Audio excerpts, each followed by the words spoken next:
مگر اس سے پہلے اسے چھوٹے سے مسئلے کو پایہ تکمیل تک پہنچانا تھا جو 4 ماہ قبل اس نے خود کھڑا کیا تھا۔ گو کہ ہر چیز ویسے نہیں ہوئی تھی جیسے اس نے سوچا تھا۔ بڑی غلطی ہوئی اسے ہاشم پر اعتبار کر کے، مگر پھر بھی اس سب کا اہتمام ویسا ہی ہوگا جیسے اس نے سوچا تھا، جیسے اس نے پلان کیا تھا، جیسے دیمت فردوس نے مشورہ دیا تھا۔ ایک اتفاقیہ موقع اسے مزید پیدا کرنا تھا۔ اس نے میز پر رکھا اپنا فون اٹھایا اور فون بک کھولی۔ وہ نمبرز کبھی لوگوں کے اصل نام سے محفوظ نہیں کرتا تھا۔ یہ نمبر بھی اس نے ایکسچینج اسٹوڈنٹ کے نام سے محفوظ کر رکھا تھا۔ کچھ سوچتے ہوئے وہ اس نمبر پہ میسیج لکھنے لگا۔ 26 مئی سے سبانجی میں امتحان کا موسم چھایا تھا۔ اس خرس موسم کے 9 جون تک جاری رہنا تھا۔ ٹاکسم کا مجسمہ، استقلال جدیسی کے چکر، جواہر کی شاپنگ اور پزل باکس کی پہیلیاں اسے سب بھول گیا تھا۔ ادالار میں رکنے کے باعث ہونے والا نقصان تو وہ پورا کر چکی تھی، مگر یہاں صرف پاس نہیں ہونا تھا بلکہ پوزیشن لینی تھی۔ اس کا رزلٹ برا ہوا تو پاکستانی ایکسچینج اسٹوڈنٹ کی ناکامی ہوگی، اور رزلٹ اچھا ہوا تو پاکستانی ایکسچینج اسٹوڈنٹ کی کامیابی ہوگی۔ وہ حیا سلمان کو بلا کر صرف اور صرف پاکستانی ایکسچینج اسٹوڈنٹ رہ گئی تھی۔ 31 مئی کی صبح استنبول پر کسی قہر کی طرح نازل ہوئی تھی۔ وہ رات دیر تک پڑھنے کے بعد فجر کے بعد سوئی تھی کہ آج چھٹی تھی، مگر صبح ہی صبح حالے کسی آندھی طوفان کی طرح ڈرم میں بھاگتی ہوئی آئی تھی۔ حیا، حیا اٹھو! وہ حالے کے زور زور سے پکارنے پر ہڑبڑا کر اٹھ بیٹھی۔ کیا ہوا؟ نیچے اپنے بنک کی سیڑھی کے ساتھ کھڑی حالے کے حواس باختہ چہرے کو دیکھ کر اس کا دل جیسے کسی نے مٹھی میں لے لیا ہو۔ وہ لحاف پھینک کر تیزی سے نیچے اتری۔ حیا حالے کی آنکھیں چھلکنے کو بےتاب تھی۔ حیا نے بے اختیار اس کے ہاتھ پکڑے جو سرد ہو رہے تھے۔ حالے! حیا، فریڈم فلوٹیلا جو غزوہ جا رہا تھا اسے روک دیا گیا ہے۔ اسرائیل نے اس پر اٹیک کر دیا ہے۔ پتہ نہیں کتنے فلسطینی اور ترک مارے جا چکے ہیں۔ اللہ! اس نے بے اختیار دل پہ ہاتھ رکھا۔ مگر وہ ایسا کیسے کر سکتے ہیں؟ ان بحری جہازوں میں تو خوراک تھی، دوائیاں تھی۔ وہ کہتے ہیں کہ ان میں اسلحہ تھا، وہ دہشت گرد بھی۔ پھر انہیں پوچھنے والا کون ہے؟ خدایا! معتصم وغیرہ تو بہت پریشان ہوں گے۔ ان کے تو دوست بھی تھے مسافر برادر جہاز میں۔ اسے بے اختیار یاد آیا، ہمیں ان کے پاس جانا چاہیے، چلو جلدی کرو۔ اس نے جلدی جلدی بال جوڑے میں لپیٹے اور لباس بدل کر اسکارف لپیٹ کر اور نقاب نفاست سے سیٹ کر کے وہ حالے کے ساتھ باہر آ گئی۔ کامن روم کے راستے میں اس نے موبائل چیک کیا تو ادھر رات کے کسی ایک پہر ترک موبائل نمبر سے ایک پیغام آیا ہوا تھا۔ میرے پاس آپ کے لیے ایک سرپرائز ہے، ARP۔ جہنم میں جائے ARP! وہ اس وقت اس پریشانی میں ARP کے سرپرائز کے بارے میں کہاں سوچتی؟ کامن روم میں وہ 5 فلسطینی لڑکے چپ چاپ بیٹھے تھے۔ میز پر لیپ ٹاپس کھلے پڑے تھے اور موبائل ہاتھوں میں لیے وہ اب اپ ڈیٹس کے منتظر تھے۔ ان کے چہرے دیکھتے وہ افسوس کے سارے الفاظ بھول گئی۔ اس کی سمجھ میں نہیں آیا کہ کیا کہے۔ وہ اور حالے خاموشی سے ایک کونے میں بیٹھ گئیں۔ I am sorry Mutasim! اس کے کہنے پر معتصم نے نظر اٹھا کر اسے دیکھا، ہلکی سی پھیکی مسکراہٹ کے ساتھ سر کو جنبش دی اور دوبارہ اپنے جوتوں کو دیکھنے لگا۔ وہ اس کی تکلیف محسوس کر سکتی تھی، بلکہ نہیں، وہ کیسے محسوس کر سکتی تھی سوائے اس کے کہ وہ خود کو ان کی جگہ پر رکھ کر دیکھے۔ وہ تصور کرے کہ اس نے لمحے بھر کو آنکھیں میچ کر سوچا، اگر خدا نخواستہ اسلام آباد میں جنگ جاری ہو، پورا شہر اپنے کمروں میں مسحور ہو، اس کے گھر والے بیمار اور زخمی ہوں، اور پھر وہ ادھر ترکی سے ایک فلوٹیلا پر انہیں دوائیاں اور خوراک بھیجے، مگر وہ فلوٹیلا کراچی کے ساحل پر روک لیا جائے، اس کے سوار کچھ لوگوں کو مار دیا جائے اور اس کے گھر والے تڑپتے رہیں۔ ہاں، اس نے تکلیف سے آنکھیں کھولی۔ اب وہ محسوس کر سکتی تھی، جب تک اپنے ملک اور اپنے گھر پر بات نہ آئے کسی دوسرے کا درد محسوس ہی نہیں ہوتا۔ کامن روم کا دروازہ کھول کر ٹالی اندر داخل ہوئی۔ حیا اور حالے نے ایک دم اسے دیکھا، وہ پھر ایک دوسرے کو۔ ٹالی چلتی ہوئی سامنے آئی، وہ لوگوں کو دیکھ رہی تھی، مگر لڑکوں میں سے کسی نے بھی اس کی طرف نہیں دیکھا تھا۔ معتصم! کیا ہم بات کر سکتے ہیں؟ معتصم اپنے جوتوں کو دیکھتا رہا، اس نے جیسے سنا ہی نہیں تھا۔ حسین! وہ حسین کے قریب صوفے پر بیٹھی، اس کا بیٹھنا گویا کسی کرنٹ کا جھٹکا تھا۔ حسین تیزی سے اٹھا، ساتھ ہی چاروں لڑکیاں اکٹھے باہر نکل گئی۔ ٹالی لب کاٹتے ہوئے انہیں دیکھتے جاتی رہی۔ وہ نہیں جانتی تھی کہ وہ 2 دن ان فلسطینیوں کی مثالی دوستی کا آخری دن تھا۔ ان کے نکلتے ہی دوسری طرف سے لطیف کمرے میں داخل ہوا۔ آہٹ پر ٹالی اور ان دونوں نے گردن موڑ کر دیکھا۔ لطیف نے جینس پر سفید ٹی شرٹ پہن رکھی تھی جس پر کالے مارکر سے نمایاں کر کے لکھا تھا شیم آن یو اسرائیل۔ ٹالی نے وہ تحریر پڑھی، اس کے چہرے کا رنگ بدل گیا۔ ہالے زیر لب مسکرائی اور حیا کو دیکھا، وہ بھی جواباً مسکرائی۔ ٹالی ٹرسٹ میں، یہ صرف لطیف ہاتھ اٹھا کر اب بہت ہی دھیمے انداز میں ٹالی کو سمجھا رہا تھا کہ یہ تحریر صرف اسرائیلی حکومت اور اسرائیلی فوج کے لیے تھی۔ اسے ٹالی سے کوئی مسئلہ نہیں تھا اور نہ ہی وہ اس سے ناراض تھا۔ ٹالی پھیکی مسکراہٹ کے ساتھ سر ہلاتے سمجھنے والے انداز میں سنتی رہی۔ لطیف کیتو لگتا ڈچ تھا اور یہ سب کہہ رہا تھا، مگر فلسطینیوں کی بات اور تھی۔ جو انہوں نے کہا کیا حالے اور حیا کو بالکل درست لگا تھا۔ وہ ماتم کا دن تھا، گو کہ یونیورسٹی میں سارے کام معمول کے مطابق ہو رہے تھے، مگر در و دیوار پہ چھایا سوگ اور اذیت دل کو کاٹتی تھی۔ وہ سمجھ میں نہیں آیا تھا کہ کیا کریں، کس سے انصاف مانگیں۔ ہٹلر کہتا ہے میں چاہتا تو تمام یہودیوں کو مار دیتا، مگر میں نے بہت سوں کو چھوڑ دیا تاکہ دنیا جان سکے میں نے ان کے بائی بندوں کو کیوں مارا تھا، اور اس جیسی بہت سی دوسری کہاوتیں اسٹوڈنٹس اپنی اپنی شرٹ پر لکھ کر پہنے گھوم رہے تھے۔ وہ اور حالے بھی سارا دن سناٹے میں ڈوبی راہداریوں میں بے مقصد چلتی رہی تھی۔ پاکستان میں اپنے لاؤنج میں بیٹھے ریموٹ ہاتھ میں پکڑے ٹی وی پہ فریڈم فلوٹیلا کی خبر دیکھنا اور افسوس کر کے چینل بدل دینا اور بات تھی، مگر ترکی میں رہ کر اس ساری تکلیف اور اذیت کا حصہ بننا دوسری بات تھی۔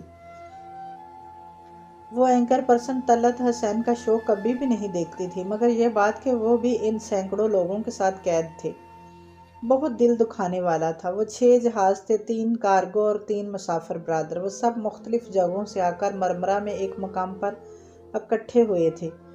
وہاں سے یہ پورا فلوٹیلا غزوہ کی جانب گامزن ہوا تھا تاکہ غزوہ کے محصورین کو امداد پہنچا سکے۔ جب وہ فلوٹیلا غزوہ کے قریب پہنچا تو اسرائیلی فوج نے جہازوں پر حملہ کر دیا، کتنے ہی لوگ شہید کر دیے اور باقی سب قید۔ دوپہر میں وہ اور حالے باہر سبانجی کے کیفے کے فوارے کے ساتھ کرسیوں پہ بیٹھی چارٹس اور پلے کارڈ بنا رہی تھی۔ انہوں نے سنا تھا کہ پورا استنبول سڑکوں پر نکل آیا تھا۔ سبانجی شہر میں نہیں بلکہ دور مسافات میں تھی، سو ان کا ارادہ بھی آج جا کر اس احتجاج میں شامل ہونے کا تھا۔ مئی کے آخری 2 فوارے کے پانی سے ابل رہی تھی۔ وہ کہنیاں میز پہ ٹکائے سر جھکائے پوسٹر میں رنگ کر رہی تھی۔ اسکارف کے ایک پلو سے نفاست سے کیا گیا نقاب اس کے چہرے کا حصہ بن گیا تھا۔ صرف بڑی بڑی آنکھیں نظر آتی تھی جو پہلے سے زیادہ سنجیدہ ہو گئی تھی۔ انسان ایک ہی دریا میں 2 دفعہ نہیں اتر سکتا۔ وہ بھی اب وہ والی حیا سلمان نہیں رہی تھی جو 4 ماہ قبل ترکی آئی تھی۔ وہ آہستہ آہستہ نامحسوس طریقے سے بدلتی جا رہی تھی۔ ایک ثانیہ کو اس کا ذہن صبح آئے پیغام کی جانب بھٹک گیا۔ کون سا سرپرائز، کیسا سرپرائز؟ خیر، عبد الرحمن کی ہر بات ہی سرپرائز ہوتی تھی۔ اب تو اس نے حیران ہونا بھی ترک کر دیا تھا۔ پلے کارڈ اور پوسٹرز لپیٹ کر جب وہ کامن روم میں آئی تو سینڈرا، چیری اور سارا کتابیں گود میں رکھے ٹی وی دیکھ رہی تھیں۔ حالے میز پہ رکھے اپنے بیگ میں کچھ چیزیں ڈال رہی تھی اور فلسطینی لڑکے بھی افراتفری کے عالم میں آ جا رہے تھے۔ سب کو احتجاج کے لیے استنبول جانا تھا۔ کیا تم آؤ گے سارا؟ اس نے ٹی وی میں مگن تینوں لڑکیوں کو مخاطب کیا۔ نہیں، سارا نے اسکرین پہ نگاہ جمائے بے نیازی سے سانے اچکائے۔ چیری اور سینڈرا نے تو اسے دیکھا تک نہیں، وہ اسی طرح کھڑی ٹکر ٹکر انہیں دیکھے جا رہی تھی۔ حالے اور فلسطینیوں کے درمیان سامان پیک کروانے اور احتجاجی شرٹس پہن کر ان کارواں میں شامل ہونے کے لیے بہت سے ترک اسٹوڈنٹ بھی آ گئے تھے۔ یہ وہ لڑکیاں تھیں جو گرمی سردی ہر موسم میں منی اسکرٹ میں ملبوس ہوتی تھی، وہ لڑکے جن کا دین مذہب سے کوئی دور کا واسطہ بھی نہ تھا۔ دکانوں میں بالی اور قابل اعتراض تصاویر والی شرٹس اور جینز پہنے سب ایک ہو گئے تھے، مگر وہ لڑکیاں چیری، سارا اور ٹالی، وہ جن کے ساتھ حیا اور ڈی جے رات کو گھنٹوں باتیں کرتی تھی، جو ساتھ کھاتی پیتی سوتی جاگتی ہنستی بولتی تھی، اب وہی لڑکیاں اجنبی بنی بیٹھی تھیں۔ یہ لوگ کیوں نہیں چل رہے؟ سب واضح تھا۔ پھر بھی اس نے الجھن بھرے انداز میں حالے سے دھیرے سے پوچھا۔ حالے نے سارا والی بے نیازی سے شانے اچکائے۔ کیونکہ وہ مسلمان نہیں ہیں حیا۔ وہ بالکل چپ کھڑی رہ گئی۔ ان 4 ماہ میں انہیں ترک، پاکستانی، فلسطینی، نرنجن، ڈچ، چائنیز، اسرائیل اور ایسی ہی درجنوں تفریحات میں بانٹا گیا تھا۔ مگر آج قومیت کے سارے فرق مٹ گئے تھے۔ یہودی، عیسائی، بدمش سب ایک طرف ہو گئے تھے اور مسلمان اسٹوڈنٹ ایک طرف۔ اور وہ بھی کن شرابوں کے پیچھے دوڑا کرتی تھی، اسے بھی کن لوگوں کا لباس، کن لوگوں کا رہن سہن اچھا لگتا تھا۔ انجم باجی اور جاوید بھائی سمیت وہ سب جب ٹاکسم پہ پہنچے تو وہ 5 منٹ کے لیے معذرت کر کے تیزی سے استقلال اسٹریٹ کی طرف آئی تھی۔ اسے جہان کو بھی اپنے ساتھ لینا تھا، جتنے زیادہ مسلمان ہوں گے اتنا بہتر تھا۔ برگر کنگ کا معمول کی گہما گہمی تھی۔ وہ ریسٹورنٹ کی میزوں سے ہٹ کر اندر جانے والے دروازے میں داخل ہو گئی۔ کچن میں ایک ترک لڑکی ایک نیا لڑکا کام کر رہے تھے، دونوں شیف تھے۔ سلام، جہان کہاں ہے؟ اس نے ارد گرد نگاہیں دوڑاتے ہوئے لڑکے کو مخاطب کیا۔ وہ ابھی تو یہیں تھا، گوشت کاٹ رہا تھا اب شاید۔ لڑکے نے مڑ کر ایک دوسرے کو دروازے کی طرف دیکھا، شاید ڈریسنگ روم میں ہو یا باتھ روم میں۔ اسی پر ڈریسنگ روم کا دروازہ کھلا۔ حیا نے بے اختیار گردن موڑ کر دیکھا۔ جہان اندر داخل ہو رہا تھا، یوں کہ سر جھکائے وہ آنکھوں کو انگلیوں سے رگڑ رہا تھا۔ جہان، اس نے پکارا تو وہ چونک کر گردن اٹھائی۔ اس کی آنکھیں بھیگی اور سرخ ہو رہی تھی۔ وہ بمشکل مسکرایا اور سلیب کی طرف آیا۔ السلام علیکم، تم کب آئیں؟ وہ اس سے نظریں ملائے بغیر جھکا کر گوشت کی ٹرے اٹھانے لگا۔ ابھی؟ تم ٹھیک ہو؟ وہ بغور اس کا چہرہ دیکھ رہی تھی۔ ہاں، بس پیاز کاٹنے سے آنکھوں میں تھوڑی جلن ہو رہی تھی تو ابھی منہ دھونے گیا تھا۔ اتنی لمبی وضاحت، وہ بھی جہان دے۔ اور پیاز؟ اس نے ارد گرد دیکھا۔ پیاز تو کہیں نہیں تھی۔ تم بتاؤ کیسے آئی؟ ہم اسٹریٹ پروٹیسٹ کے لیے جا رہے ہیں، فریڈم فلوٹیلا پہ حملے کے خلاف۔ تم چلو گے؟ پروٹیسٹ کیوں؟ ان بحری جہازوں میں اسلحہ نہیں تھا؟ اسلحہ؟ نہیں جہان، اس میں دوا اور خوراک تھی۔ اس نے چھمبے سے جہان کو دیکھا۔ کیا وہ اتنا بے خبر تھا؟ یہ تو تم کہہ رہی ہو، اسلحہ نہ ہوتا تو اسرائیلی کیوں روکتے اسے؟ وہ لاپرواہی سے کہتے ہوئے گوشت کے قطلے کھٹاکھٹ کاٹ رہا تھا۔ جہان، کیا تمہیں لگتا ہے کہ ان کو کسی وجہ کی ضرورت ہے؟ یہ ان کی آپس کی جنگ ہے حیا۔ یہ فلسطینی بھی اتنے سیدھے نہیں ہوتے۔ یہ جہاد وغیرہ کچھ نہیں ہے، سب دہشت گردی کی قسمیں ہیں۔ ہو سکتا ہے کہ فلوٹیلا کو واقعی ناجائز روکا گیا ہو، مگر ہمیں فلسطینیوں سے زیادہ فلسطینی بننے کی ضرورت نہیں ہے۔ یہ ہمارا مسئلہ نہیں ہے۔ جہان، یہ کیسے ہمارا مسئلہ نہیں ہے؟ ہمارے ریجن کو ہماری ضرورت ہے۔ ہمارا ریجن ہمارا پیدا ہونے سے پہلے بھی تھا اور ہمارے مرنے کے بعد بھی رہے گا۔ اسے ہماری قطعاً ضرورت نہیں ہے۔ اور پلیز تم اس محمد بن قاسم ایرا کے رومانس سے نکل آؤ۔ وہ بہت بیزاری سے گردن جھکائے کام کرتے ہوئے کہہ رہا تھا۔ یہ کیسا جہاد ہے کہ بوڑھے ماں باپ کو چھوڑ کر بندوق اٹھائے نکل پڑو؟ جہاد تو وہ ہوتا ہے جو ایک آدمی اپنے گھر والوں کے لیے مشقت کر کے روزی کماتا ہے، جو میں کرتا ہوں، جو اس ریسٹورنٹ میں میرے ورکرز کرتے ہیں۔ جہنم میں گیا تمہارا ریسٹورنٹ۔ بہرحال میں تم سے متفق نہیں ہوں، اور اگر تم غلط ہو کر اتنے پر اعتماد ہو سکتے ہو تو میں صحیح ہو کر پر اعتماد کیوں نہ ہوں؟ وہ سختی سے کہہ کر پلٹ گئی۔ جہان نے ایک نظر اسے جاتے ہوئے دیکھا، پھر سر جھٹک کر کام کرنے لگا۔ مسلمان اسٹوڈنٹ کا دوسرے ترک باسیوں کے ساتھ اسٹریٹ پروٹیسٹ جاری تھا۔ پلے کارڈ اور بینرز اٹھائے وہ نعرے بلند کرتے آگے بڑھ رہے تھے۔ ایک شخص زور سے پکارتا تھا، ڈاؤن ود، تو باقی سب لوگ ہم آزاد ہو کر اسرائیل چلاتے ہیں۔ ہر طرف ڈاؤن ود اسرائیل کے نعروں کی گونج تھی۔ پاکستان میں ایسے مظاہروں میں عموماً مردوں عورتوں کے درمیان تفریق سی ہوتی تھی، مگر ترکی میں دونوں صنف اکٹھے ہی ریلی میں چل رہے تھے۔ یوں بہت بچ بچ کر چلنا پڑتا، مگر اس کا ذہن ابھی تک جہان میں اٹکا تھا۔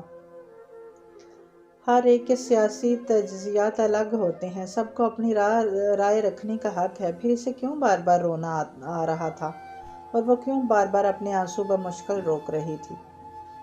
وہ اسرائیلی ایمبیسی کے قریب بھی نہیں پہنچ سکے تھے۔ معتصم کا وعدہ پورا نہ ہو سکا، مگر ان کا احتجاج شاندار رہا۔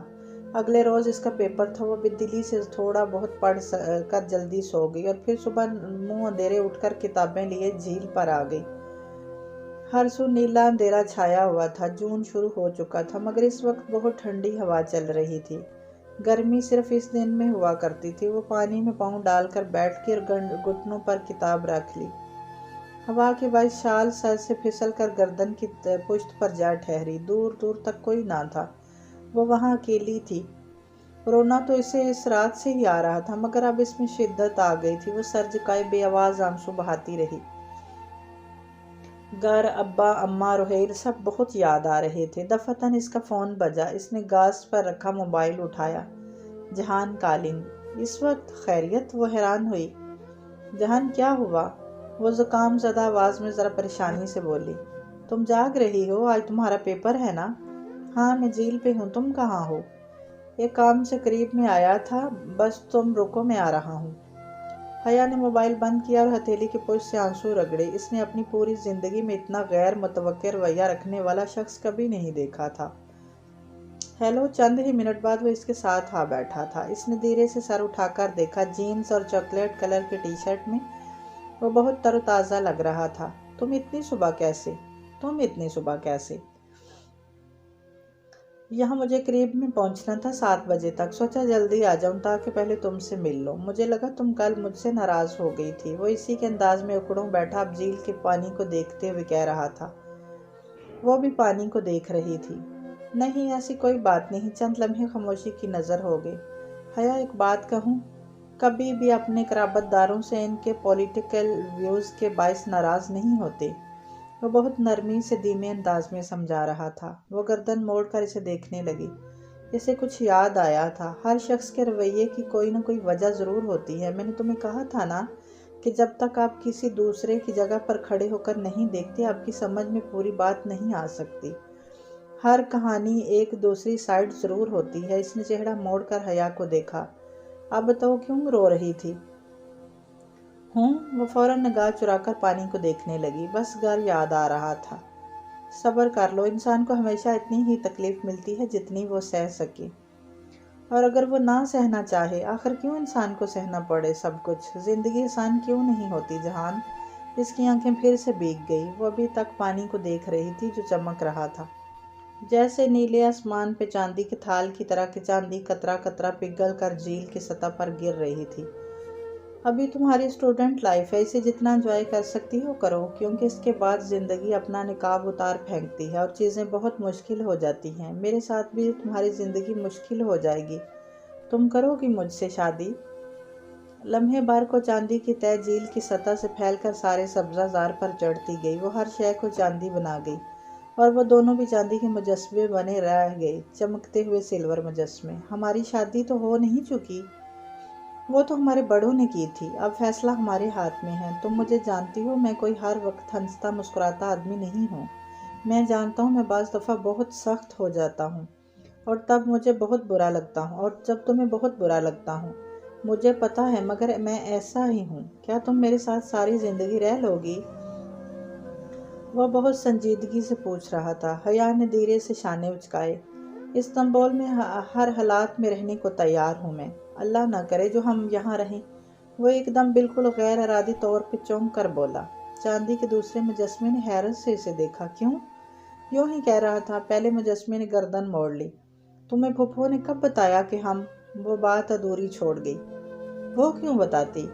میں اس وقت 8 سال کا تھا اور 8 سال کے بچے کا حافظہ اچھا خاصا ہوتا ہے۔ مجھے ہمیشہ سے پتا تھا۔ میں سمجھی تھی کہ تمہیں نہیں پتا۔ بے اختیار اس نے زبان دانتوں تلے دبائی۔ زبان بھی چاندی کی بن چکی تھی۔ تمہیں کیا لگتا ہے میں ہر کسی سے معذرت کرنے آ جاتا ہوں یا ہر لڑکی کو ڈنر کے لیے لے جاتا ہوں؟ وہ خفگی سے اس معذرت کا حوالہ دینے لگا جب اس نے جنجر بریڈ ہاؤس توڑا تھا۔ تم میری بیوی ہو اور میرے لیے بہت خاص ہو۔ بس میرے کچھ مسئلے ہیں، وہ ٹھیک ہو جائیں تو ہم اپنی زندگی کا آغاز کریں گے۔ چاندی کی تہ اب سبزہ زار کے دہانوں سے پھیلتی ڈرام بلاکس پہ چھائی جا رہی تھی۔ پوری دنیا، زمین، آسمان سب چاندی بنتا جا رہا تھا۔ حیا ہمارے بہت مسئلے رہے ہیں، مگر میری ماں۔ میں چلتا ہوں، تم اچھا سا ایگزام دو اور اگر لندن چلنے کا موڈ ہو تو بتانا۔ ایک دھیمی مسکراہٹ کے ساتھ وہ کہتا ہوا جانے کے لیے مڑ گیا۔ وہ بھیگی آنکھوں نیم مسکان سے اسے جاتا دیکھتی رہی۔ چاندی کے ٹکڑے ٹوٹ ٹوٹ کر جھیل کے پانی میں گم ہو رہے تھے۔ چاند اب سرخ نارنجی روشنی کے نقطوں میں ڈر کر بادلوں کی اوٹ میں تیرنے لگا تھا۔ فسوں ختم ہو چکا تھا، حقیقی دن کا آغاز ہو چکا تھا۔ 6 جون کو جب تک اسرائیل نے سارے قیدی رہا کر دیے، تب تک سبانجی اور استنبول میں غم و غصے کی فضا چھائی رہی۔ قیدیوں کی رہائی کے لیے مظاہرے، طیب اردگان کے سخت بیانات اور فلسطینی اسٹوڈنٹ کا تناؤ، اور بھی بہت کچھ ہوا جو ہماری کہانی کے دائرے سے باہر ہے۔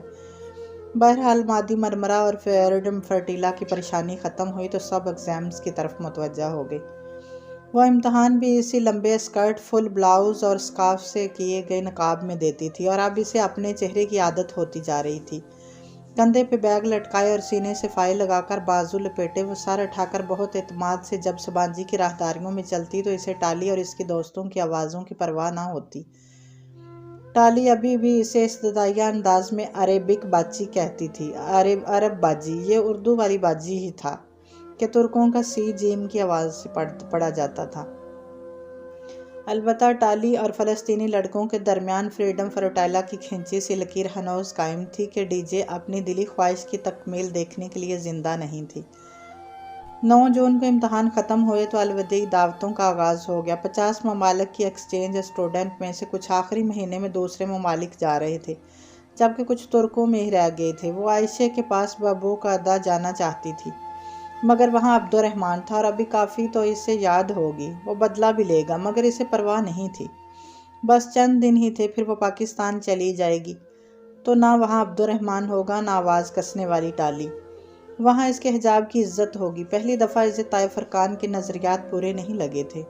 وہ ٹھیک ہی ارم پر روک ٹوک کرتے تھے۔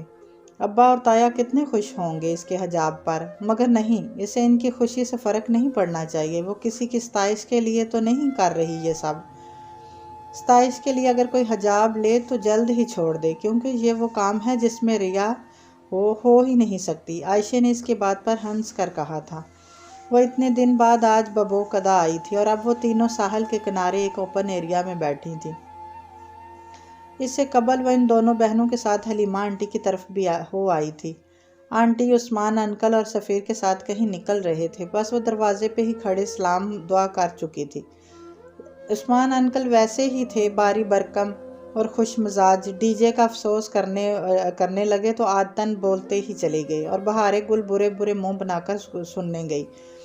ایک وہیں تھی جو اپنے تاثرات نہیں چھپا سکتی تھی۔ سفیر سے البتہ بہارے اور عائشہ دونوں بور نہیں ہوتی تھی۔ وہ اکثر اس کا ذکر کرتی تھی، اور اب حیا کی سفیر سے سرسری ملاقات بھی ہو گئی تھی۔ وہ 30-24 برس کا خوش مزاج سا لڑکا، جیسا کہ یورپ میں مقیم پاکستانی لڑکے ہوتے ہیں۔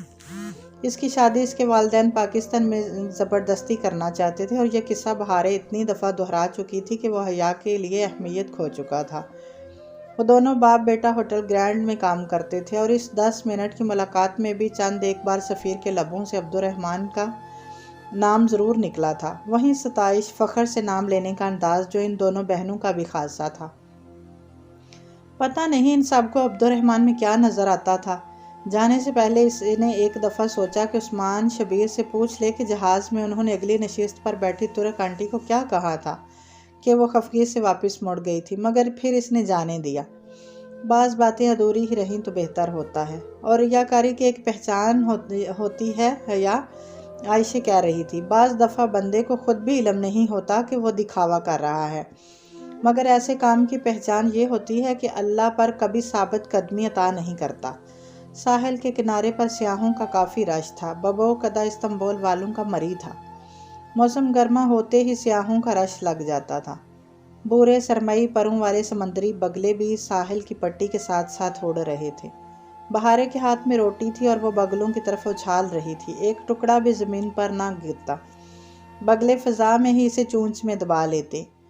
ثابت قدمی واقعی مشکل ہوتی ہے عائشہ۔ میری ساتھی اسٹوڈنٹ مجھ پہ آواز کس کر پوچھتی ہیں کہ میں اس بڑے سے اسکارف کے اندر کیا چھپا رکھا ہے، تو میں آگے سے کہا کرو خودکش بم چھپا رکھا ہے۔ بہارے نے اس کی طرف گردن جھکا کر رازداری سے کہا تھا، مگر اس کی بہن نے سن لیا۔ بری بات بہارے، عائشہ گل نے خفگی سے اسے دیکھا۔ جب اچھی لڑکیاں کوئی فضول بات سنتی ہیں تو اسے باوقار طریقے سے نظر انداز کر دیتی ہیں۔ بہارے نے اتنی ہی خفگی سے سر جھٹکا اور روٹی کے ٹکڑے توڑنے لگی۔ خیر ہے بہارے، بس جولائی میں واپس چلی جاؤں گی، اور وہاں نہ ترک حکومت کی سختی ہوگی نہ اسرائیلی تانے۔ میں ادھر پوری آزادی کے ساتھ حجاب لے سکوں گی۔ ضرور، مگر خندق کی ایک جنگ میں ایک بنو قریظہ مل ہی جاتا ہے حیا۔ کیا مطلب؟ اس نے نہ سمجھی سے ابرو اٹھائی۔ جواباً عائشہ اپنی خاص انداز میں مسکرائی، جیسے اس کے پاس دکھانے کے لیے کوئی خاص جواہر ہو۔ تم نے کبھی سوچا ہے حیا کہ آیت حجاب سورت احزاب میں ہی کیوں آئی؟ اس نے جواب دینے کی بجائے ایک نیا سوال کیا۔ اس نے ذہن پر زور دیا، پھر نفی میں سر ہلا دیا۔ شاید اس لیے کہ یہ حکم غزوہ احزاب کے قریب ہی اترا تھا۔ یہ تو سب کو نظر آتا ہے حیا، میں تمہیں وہ سمجھاؤں جو سب کو نظر نہیں آتا؟ یقین کرو یہ گتھی تمہارے لیے پزل باکس کی پہیلیوں سے زیادہ دلچسپ ہوگی۔ حیا لاشعوری طور پر کرسی پر ذرا آگے ہوئی۔ بہاریں برے برے منہ بناتی روٹی کے ٹکڑے اچھال رہی تھی۔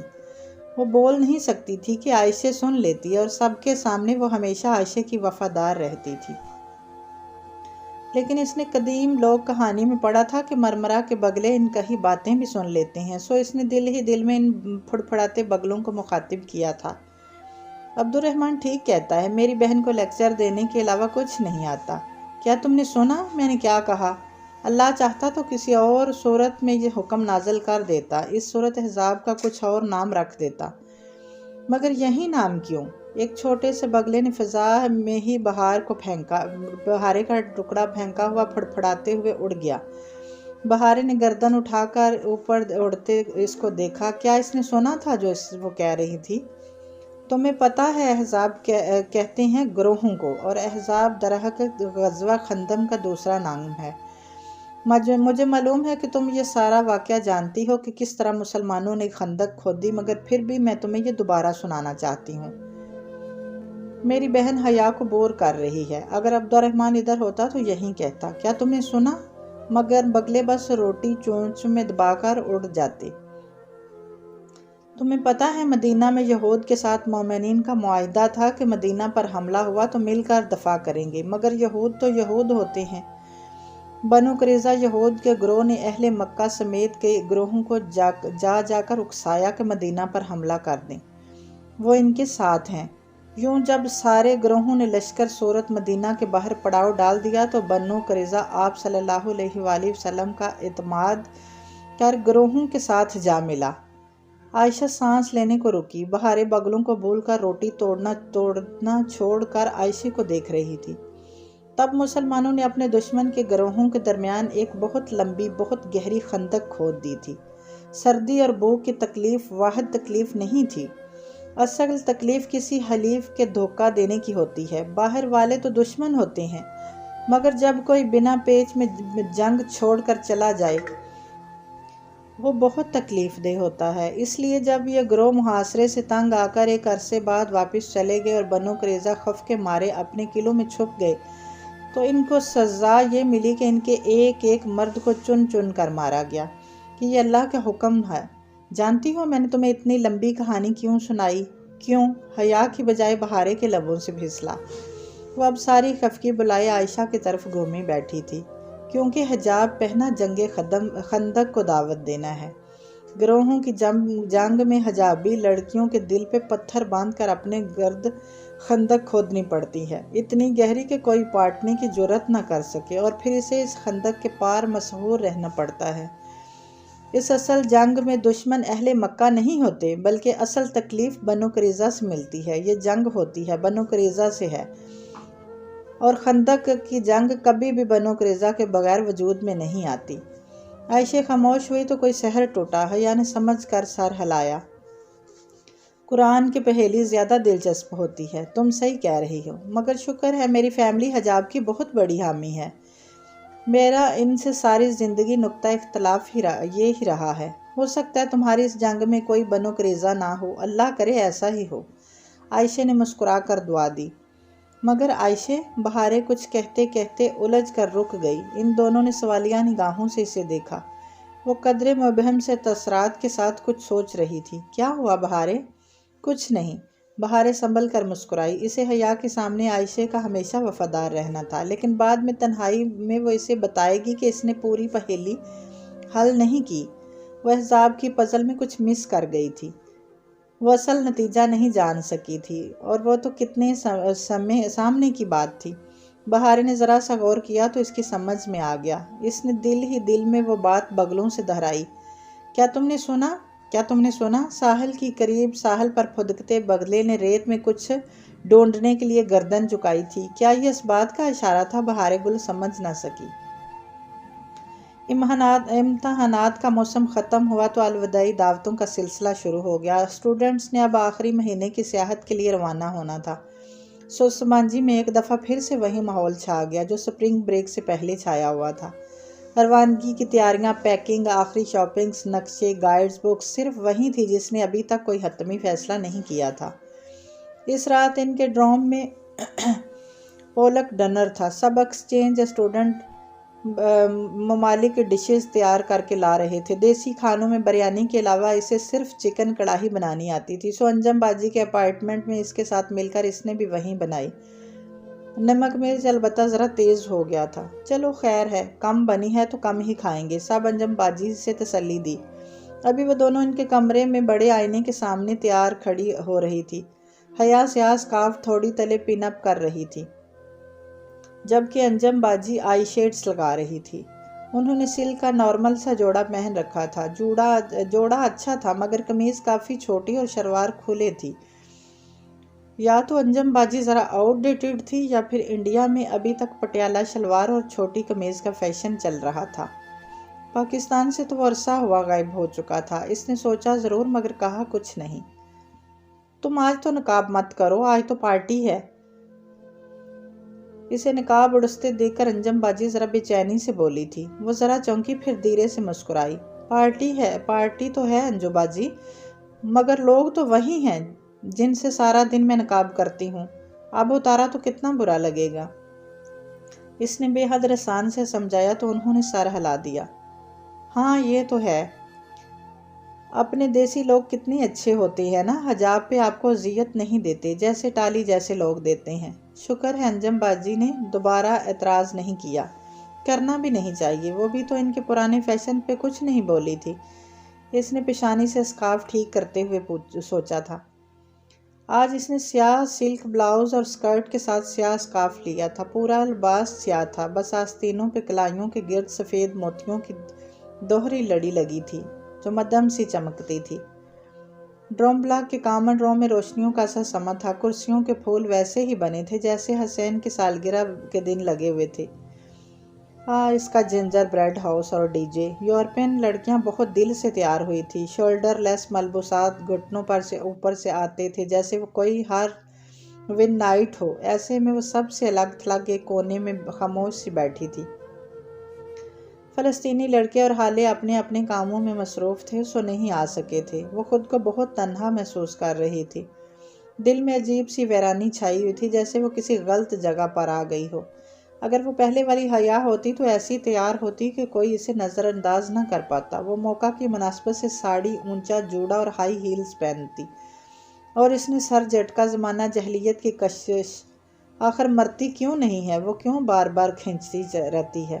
حالانکہ وہ قطعاً واپس اس دور میں نہیں لوٹنا چاہتی تھی۔ وہ تو اس پہاڑی پہ قدم قدم اوپر چڑھنا چاہتی تھی، پھر اب کیوں نیچے دیکھ رہی تھی؟ نیچے تو کھائی تھی۔ کھانا شروع ہو چکا تھا۔ اسٹوڈنٹ ہنستے مسکراتے باتیں کرتے پلیٹیں لیے ادھر ادھر گھوم رہے تھے۔ ٹالی اپنی ڈش اٹھائے آئی تھی، پتہ نہیں گوشت اور گاجر کا کیا مغلوبہ تھا جس کا وہ ایک بہت مشکل سا عبرانی نام لے رہی تھی۔ اس نے بہت خوش دلی سے حیا کے آگے ڈش کی تو حیا نے شکریہ کہتے ہوئے ذرا سا پلیٹ میں ڈالا۔ ٹالی مسکرا کر آگے بڑھ گئی۔ اس نے تمام سوچوں کے ذہن سے جھٹکتے کانٹے میں گوشت کا ٹکڑا پھنسایا، پھر ایک دم ٹھہر گئی۔ وہ تو نقاب میں بیٹھی تھی، نقاب کے ساتھ وہ کیسے کھا سکتی تھی؟ اسے کیوں بول گیا کہ وہ نقاب کے ساتھ نہیں کھا سکتی؟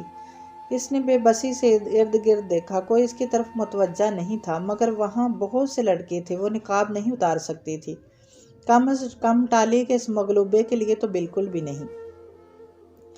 اس نے بے دلی سے کانٹا پلیٹ میں گرا دیا۔ دل کی ویرانی بڑھ گئی تھی۔ اتنے سارے ایک جیسے لوگوں میں ایک ہی مختلف سی لڑکی پتہ نہیں کہاں سے آ گئی تھی۔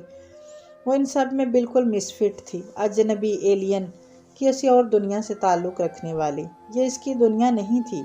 آگے پاکستان میں بھی تو دعوتیں اور تقریبات ہوں گی، وہ تو ادھر بھی مس فٹ لگے گی۔ یوں اس لبادے میں خود کو لپیٹے الگ تھلگ خاموش سے لوگ تو اسے پاگل کہیں گے، اسے اجنبی کہیں گے۔ اسے لوگوں کی باتوں سے فرق نہیں پڑتا تھا، مگر خود اس کو سارا منظر بہت اجنبی اجنبی سا لگ رہا تھا۔ وہ جیسے انگریزی میں کہتے ہیں نا، اوڈ ون آؤٹ، وہی بات بن چکی تھی۔ گھٹن بڑھ گئی تھی۔ اسے لگا کہ وہ اگر کچھ دیر مزید بیٹھے گی تو رو دے گی۔ اسے یہاں سے کہیں دور، بہت دور چلے جانا چاہیے، کسی جنگل میں جہاں وہ اجنبی نہ ہو۔ وہ تیزی سے اٹھی اور دروازے کی طرف بڑھی۔ راستے میں ٹالی دو لڑکیوں کے ساتھ کھڑی ہنس ہنس کر باتیں کر رہی تھی۔ اسے آتے دیکھ کر وہ شرارت سے مسکرائی۔ حیا، تم نے اپنے اسکارف میں کیا چھپا رکھا ہے؟ ڈور ناب گھماتے ہوئے حیا نے پلٹ کر دیکھا اور سنجیدگی سے بولی، خودکش بم۔ کیا دکھاؤں؟ اس نے سوالیہ ابرو اٹھائی۔ ٹالی کی مسکراہٹ غائب ہو گئی۔ وہ ایک سنبھلنے کا انتظار کیے بغیر باہر نکل آئی۔ اپنے ڈروم میں آ کر اس نے زور سے دروازہ بند کیا اور پھر دروازے سے کمر ٹکائے آنکھیں بند کیے تیز تیز سانس لینے لگی۔ چند ثانیے بعد اس نے آنکھیں کھولی۔ کمرہ خالی تھا۔ چاروں ڈبل سٹوری بنکس نفاست سے بنے پڑے تھے۔ وہ اسی طرح دروازے سے لگی زمین پر بیٹھتی گئی، اسکارف کی پن نوچ کر اتاری اور اسے اپنی میز کی طرف اچھالا۔ وہ کرسی پر جا گرا۔ ایک پلو لٹکتا ہوا زمین کو چھونے لگا۔ وہ اسے اٹھانے کے لیے نہیں اٹھی تھی، بس نم آنکھوں سے اسے دیکھی گئی۔ وہ تو کبھی محفلوں کی جان ہوتی تھی، اتنی سحر انگیز کہ اسے کوئی نظر انداز کر ہی نہیں سکتا تھا، پھر اب وہ کیسے ایک دم سے اجنبی بن گئی تھی؟ بیپ کی آواز کے ساتھ پاکٹ میں رکھا موبائل بجا۔ اس نے فون نکال کر ڈبڈبائی آنکھوں سے دیکھا۔ میجر احمد کا میسیج آیا تھا۔ کیسی ہیں آپ؟ بس 3 الفاظ۔ شاید اس کے دل نے اسے بتا دیا تھا کہ وہ بہت ٹوٹی ہوئی بکھری ہوئی سی ہے۔ اس وقت یہ کوئی جی پی ایس ٹریکنگ نہیں تھی، وہ وجدان کا تعلق تھا، خیال کا رشتہ۔ وہ جواباً ٹائپ کرنے لگی، مجھے جنت کے ان پتوں نے دنیا والوں کے لیے اجنبی بنا دیا ہے میجر احمد۔ پیغام چلا گیا۔ آنسو اسی طرح اس کے چہرے پہ لڑکتے رہے۔ اسے پرانی زندگی یاد نہیں آ رہی تھی، اسے نئی زندگی مشکل لگ رہی تھی۔ احزاب کی جنگ کی یہ خندق تو بہت گہری، بہت تاریک تھی، اس میں تو دم گھٹتا تھا۔ وہ کیسے اس پر قائم رہ پائے گی؟ احمد کا جواب آیا تو اسکرین جگمگا اٹھی۔ اس نے پیغام کھولا۔ اللہ کے رسول نے فرمایا تھا اسلام شروع میں اجنبی تھا، عنقریب پھر یہ اجنبی ہو جائے گا، اور سلام ہو ان اجنبیوں پہ۔ اسکرین پہ ٹپ ٹپ اس کے آنسو گرنے لگے۔ او اللہ! اس نے بے اختیار دونوں ہاتھوں میں سر گرا لیا۔ وہ کیوں نہیں سمجھ سکی کہ یہی اجنبی پن تو اسلام تھا؟ ایسی ہی تو ہوتی ہیں اچھی لڑکیاں، عام لڑکیوں سے الگ، منفرد، مختلف۔ وہ دنیا میں گم بے فکری سے کہکے لگاتی کپڑوں، جوتوں اور ڈراموں میں مگن لڑکیوں جیسی تو نہیں ہوتی۔ اجنبیت ہی تو اس کی شناخت ہوتی ہے۔ وہ ساحل کے کیچڑ پہ چمکنے والا الگ موتی ہوتی ہیں، اجنبی موتی۔ وہ دھیرے سے مسکرائی اور ہتھیلی کی پشت سے آنسو رگڑے۔ وہ ایک مضبوط لڑکی ہے، اسے اتنی جلدی ہار نہیں ماننی۔ وہ اس اجنبی طریقے سے اس دنیا میں سر اٹھا کر سب کے درمیان جیے گی، اور وہ دنیا والوں کو یہ کر کے دکھائے گی۔ آئندہ وہ کوئی پارٹی چھوڑ کر نہیں آئے گی، وہ پورے اعتماد سے ان میں بیٹھے گی۔ وہ اٹھی اور اپنا اسکارف اٹھایا، پھر فون پہ عائشہ کا نمبر ملانے لگی۔ اجنبی لڑکیوں کو اپنے جیسی لڑکیوں سے زیادہ ان ٹچ رہنا چاہیے، تاکہ جب خندق کھودتے ہوئے کوئی اپنے دل پہ رکھا ایک پتھر دکھائے تو آپ اسے اپنے 2 پتھر دکھا سکیں۔ السلام علیکم حیا، دوسری طرف بہاریں چہکی تھی۔ میں ابھی تمہارے بارے میں ہی سوچ رہی تھی۔ اچھا، تم کیا سوچ رہی تھی؟ وہ آئینے کے سامنے کھڑی بالوں کا جوڑا کھولنے لگی۔ نرم ریشمی بال کھل کر کمر پہ گرتے چلے گئے۔ وہ ابھی بھی اتنی ہی خوبصورت تھی جتنی پہلے تھی۔ میں سوچ رہی تھی کہ میں نے تم سے پوچھا ہی نہیں کہ تمہارا باکس کھلا یا نہیں۔ ارے ہاں، وہ کھل گیا، مگر اس میں صرف ایک چابی تھی۔ کھل گیا؟ تم نے پہلی بوجھ لی؟ بہاریں ایک دم سے بہت پرجوش ہو گئی۔ ہاں، میں نے بوجھ لی۔ تم اس باکس کی کیا تھی؟ کون سا لفظ تھا؟ بہاریں کو بہت بے چینی تھی۔ اس نے بھی حیا کے باکس پر زور آزمائی کی تھی، مگر سب اس کے اوپر سے ہی گزر گیا تھا۔ اس کی ٹاکسم ہے، اس نے مسکراتے ہوئے بتایا۔ عائشہ اور بہاریں باکس کے کوڈ کو عموماً کی کہا کرتی تھی، مقفل باکس کی چابی۔ بالوں میں برش چلاتی وہ ایک دم بالکل ٹھہر سی گئی۔ اس کے ذہن میں روشنی کا کوندا سا لپکا تھا۔ کی؟ اس نے بے یقینی سے دہرایا۔ بہاریں، میں تمہیں بعد میں کال کرتی ہوں، ابھی کچھ کام آن پڑا ہے۔ اس نے جلدی سے فون بند کیا اور اپنے دراز سے پزل باکس نکالا۔ بہت تیزی سے اس نے سلائیڈز اوپر نیچے کی۔ ٹاکسم کا لفظ سامنے آیا تو مقفل باکس کھل پڑا۔ مقفل باکس کی کنجی ٹاکسم تھا۔ اندر رکھے کاغذ پہ لکھی تحریر واضح تھی، چابی کے نیچے 2 فل سٹاپ۔